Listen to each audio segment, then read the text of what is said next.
Welcome to Bite at a Time Books, where we read you your favorite classics one bite at a time. My name is Bree Carlile, and I love to read and wanted to share my passion with listeners like you. If you want to know what's coming next and get updates from me, Bree, sign up for our newsletter at biteatatimebooks.com.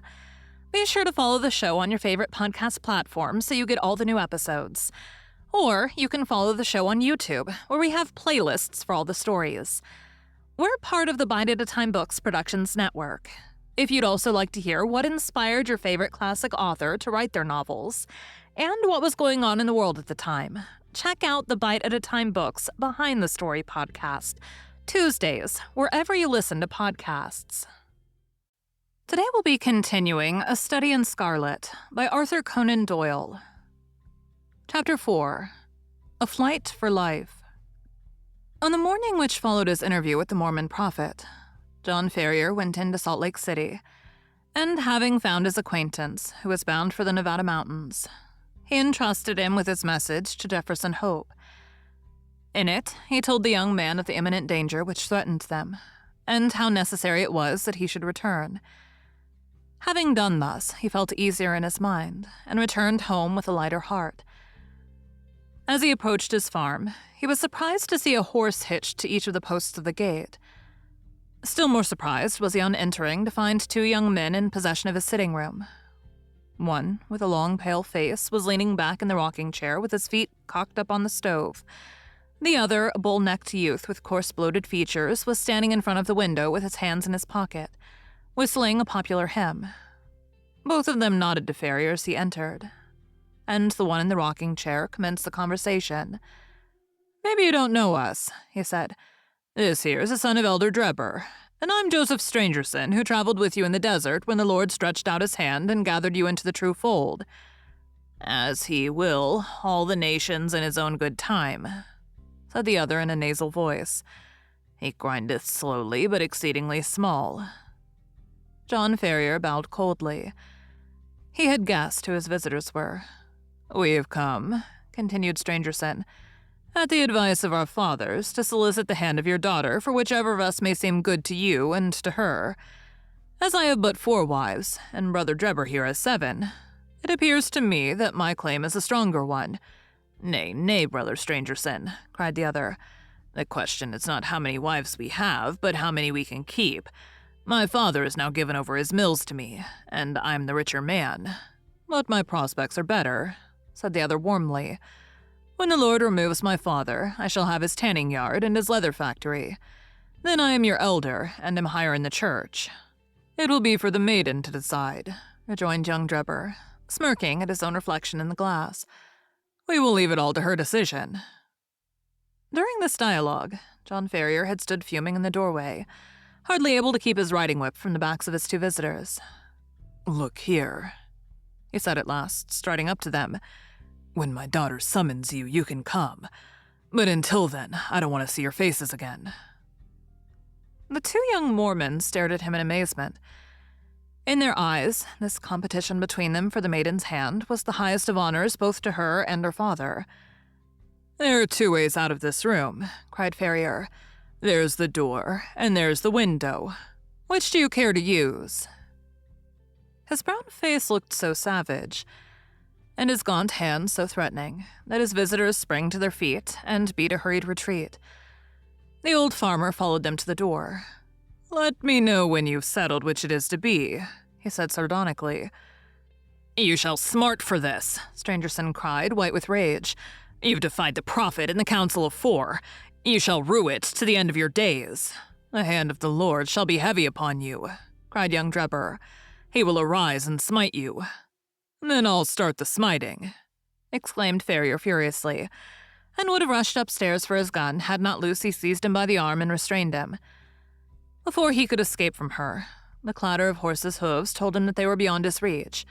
"The young canting rascals," he exclaimed, wiping the perspiration from his forehead. "I would sooner see you in your grave, my girl, than the wife of either of them." "And so should I, father," she answered with spirit. "But Jefferson will soon be here." "Yes, it will not be long before he comes. The sooner the better, for we do not know what their next move may be." It was, indeed, High time that someone capable of giving advice and help should come to the aid of the sturdy old farmer and his adopted daughter. In the whole history of the settlement, there had never been such a case of rank disobedience to the authority of the elders. If minor errors were punished so sternly, what would be the fate of this arch-rebel? Ferrier knew that his wealth and position would be of no avail to him. Others as well known and as rich as himself had been spirited away before now, and their goods given over to the church. He was a brave man, but he trembled at the vague, shadowy terrors which hung over him. Any known danger he could face with a firm lip, but this suspense was unnerving. He concealed his fears from his daughter, however, and affected to make light of the whole matter, though she, with the keen eye of love, saw plainly that he was ill at ease. He expected that he would receive some message or remonstrance from Young as to his conduct, and he was not mistaken, though it came in an unlooked-for manner. Upon rising next morning, he found, to his surprise, a small square of paper pinned on the coverlet of his bed just over his chest. On it was printed in bold, straggling letters, 29 days are given for your amendment, and then— The dash was more fear-inspiring than any threat could have been. How this warning came into his room puzzled John Ferrier sorely, for his servants slept in an outhouse, and the doors and windows had all been secured. He crumpled the paper up and said nothing to his daughter, but the incident struck a chill into his heart. The 29 days were evidently the balance of the month which Young had promised. What strength or courage could avail against an enemy armed with such mysterious powers? The hand which fastened that pin might have struck him to the heart, and he could never have known who had slain him. Still more shaken was he next morning. They had sat down to their breakfast, when Lucy, with a cry of surprise, pointed upwards. In the center of the ceiling was scrawled with a burned stick, apparently, the number 28. To his daughter, it was unintelligible, and he did not enlighten her. That night, he sat up with his gun and kept watch and ward. He saw and heard nothing, and yet, in the morning, a great 27 had been painted upon the outside of his door. Thus day followed after day, and as sure as morning came, he found that his unseen enemies had kept their register, and had marked up in some conspicuous position how many days were still left to him out of the month of grace. Sometimes the fatal numbers appeared upon the walls, sometimes upon the floors. Occasionally they were on small placards stuck upon the garden gate or the railings. With all his vigilance, John Ferrier could not discover whence these daily warnings proceeded. A horror which was almost superstitious came upon him at the sight of them. He became haggard and restless, and his eyes had the troubled look of some hunted creature. He had but one hope in life now, and that was for the arrival of the young hunter from Nevada. 20 had changed to 15, and 15 to 10, but there was no news of the absentee. One by one the numbers dwindled down, and still there came no sign of him. Whenever a horseman clattered down the road, or a driver shouted at his team, the old farmer hurried to the gate, thinking that help had arrived at last. At last, when he saw 5 give way to 4, and that again to 3, he lost heart, and abandoned all hope of escape. Single-handed, and with his limited knowledge of the mountains which surrounded the settlement, he knew that he was powerless. The more frequented roads were strictly watched and guarded, and none could pass along them without an order from the council. Turn which way he would, there appeared to be no avoiding the blow which hung over him. Yet the old man never wavered in his resolution to part with life itself before he consented to what he regarded as his daughter's dishonor. He was sitting alone one evening, pondering deeply over his troubles and searching vainly for some way out of them. That morning had shown the figure 2 upon the wall of his house, and the next day would be the last of the allotted time. What was to happen then? All manner of vague and terrible fancies filled his imagination. And his daughter, what was to become of her after he was gone? Was there no escape from the invisible network which was drawn all round them? He sank his head upon the table and sobbed at the thought of his own impotence. What was that? In the silence, he heard a gentle scratching sound. Low, but very distinct in the quiet of the night. It came from the door of the house. Ferrier crept into the hall and listened intently. There was a pause for a few moments, and then the low, insidious sound was repeated. Someone was evidently tapping very gently upon one of the panels of the door, Was it some midnight assassin who had come to carry out the murderous orders of the secret tribunal? Or was it some agent who was marking up that the last day of grace had arrived? John Ferrier felt that instant death would be better than the suspense which shook his nerves and chilled his heart. Springing forward, he drew the bolt and threw the door open. Outside, all was calm and quiet. The night was fine, and the stars were twinkling brightly overhead. The little front garden lay before the farmer's eyes, bounded by the fence and gate. But neither there, nor on the road, was any human being to be seen. With a sigh of relief, Ferrier looked to right and to left, until, happening to glance straight down at his own feet, he saw to his astonishment a man lying flat upon his face upon the ground, with arms and legs all asprawl. So unnerved was he at the sight that he leaned up against the wall with his hand to his throat to stifle his inclination to call out. His first thought was that the prostrate figure was that of some wounded or dying man. But as he watched it, he saw it writhe along the ground and into the hall with the rapidity and noiselessness of a serpent. Once within the house, the man sprang to his feet, closed the door, and revealed to the astonished farmer the fierce face and resolute expression of Jefferson Hope. "Good God," gasped John Ferrier. "How you scared me. Whatever made you come in like that?" "Give me food," the other said hoarsely. "I've had no time for bite or sup for 48 hours. He flung himself upon the cold meat and bread which were still lying upon the table from his host's supper, and devoured it voraciously. "Does Lucy bear up well?" he asked when he had satisfied his hunger. "Yes, she does not know the danger," her father answered. "That is well. The house is watched on every side. That is why I crawled my way up to it. They may be darned sharp, but they're not quite sharp enough to catch a Washoe hunter." John Ferrier felt a different man, now that he realized that he had a devoted ally. He seized the young man's leathery hand and wrung it cordially. "You're a man to be proud of," he said. "There are not many who would come to share our danger and our troubles." "You've hit it there, pard," the hunter answered. "I have a respect for you, but if you were alone in this business, I'd think twice before I put my head into such a hornet's nest. It's Lucy that brings me here, and before harm comes on her, I guess there'll be one less of the Hope family in Utah. What are we to do? Tomorrow's your last day, and unless you act tonight, you're lost. I have a mule and 2 horses waiting in the Eagle Ravine.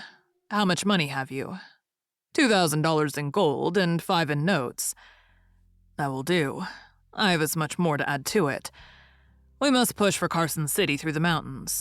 You had best wake Lucy. It is as well that the servants do not sleep in the house."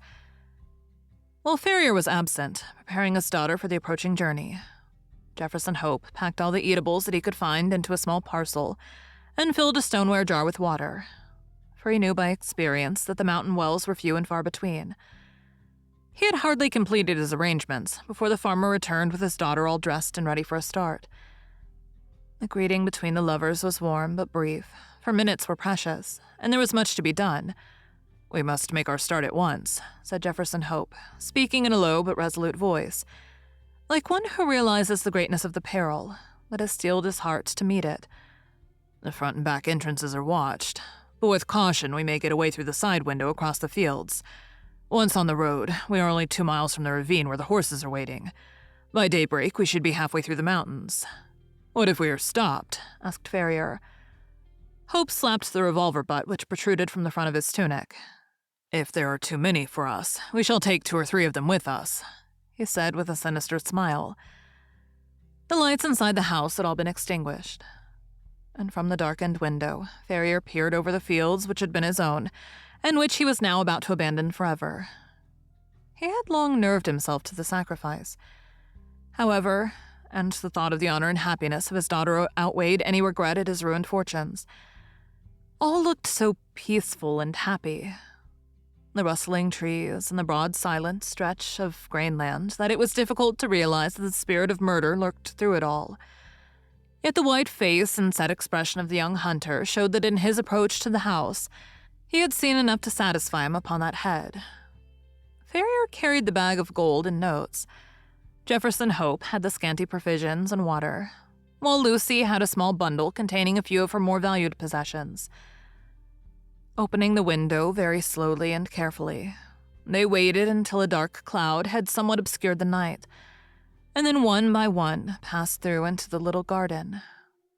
With bated breath and crouching figures, they stumbled across it and gained the shelter of the hedge, which they skirted until they came to the gap which opened into the cornfields. They had just reached this point when the young man seized his two companions and dragged them down into the shadow where they lay silent and trembling. It was as well that his prairie training had given Jefferson Hope the ears of a lynx. He and his friends had hardly crouched down before the melancholy hooting of a mountain owl was heard within a few yards of them, which was immediately answered by another hoot at a small distance. At the same moment, a vague, shadowy figure emerged from the gap for which they had been making, and uttered the plaintive signal cry again, on which a second man appeared out of the obscurity. "Tomorrow at midnight," said the first, who appeared to be an authority, "when the whippoorwill calls 3 times. "It is well," returned the other. "Shall I tell Brother Drebber? Pass it on to him, and from him to the others. 9 to 7, 7 to 5, repeated the other, and the two figures flitted away in different directions. Their concluding words had evidently been some form of sign and countersign. The instant that their footsteps had died away in the distance, Jefferson Hope sprang to his feet, and helping his companions through the gap, led the way across the fields at the top of his speed, supporting and half carrying the girl when her strength appeared to fail her. Hurry on, he gasped from time to time. "We're through the line of sentinels. Everything depends on speed. Hurry on."